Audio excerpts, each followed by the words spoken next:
खाटू श्याम जी की कहानी महाभारत काल के वीर योद्धा बर्बरीक से जुड़ी है, जो भीम के पौत्र और घटोत्कच के पुत्र थे। वे भगवान शिव से 3 अमोघ बाण प्राप्त करने के बाद युद्ध में कमजोर पक्ष की ओर से लड़ने की प्रतिज्ञा लेते हैं और भगवान कृष्ण द्वारा ब्राह्मण का रूप धारण कर गुरु दक्षिणा में अपना शीश मांगने पर स्वेच्छा से बलिदान कर देते हैं। भगवान कृष्ण उनकी महानता से प्रसन्न होकर उन्हें कलियुग में श्याम नाम से पूजे जाने और हारे का सहारा बनने का वरदान देते हैं, जिससे वे खाटू श्याम बाबा के रूप में प्रसिद्ध हुए।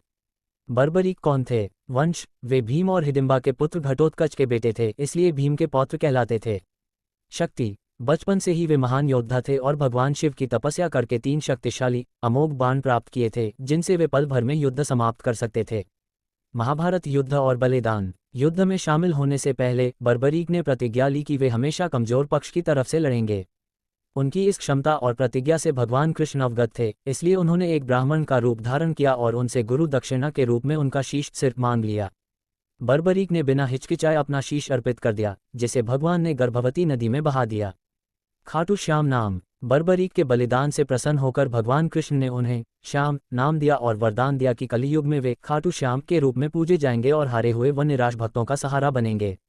मंदिर का निर्माण: कलियुग में बर्बरीक का ये शीश राजस्थान के खाटू गांव में एक स्थान पर प्रकट हुआ, जहां एक गाय रोज दूध बहाती थी। ग्रामीणों ने खुदाई की और राजा रूप सिंह चौहान को सपने में मंदिर बनाकर शीश को स्थापित करने का आदेश मिला, जिसके बाद खाटू श्याम मंदिर का निर्माण हुआ। धार्मिक महत्व: खाटू श्याम जी को हारे का सहारा और कलियुग का अवतार कहा जाता है और उनके भक्त उनसे मनोकामना पूर्ति के लिए प्रार्थना करते हैं।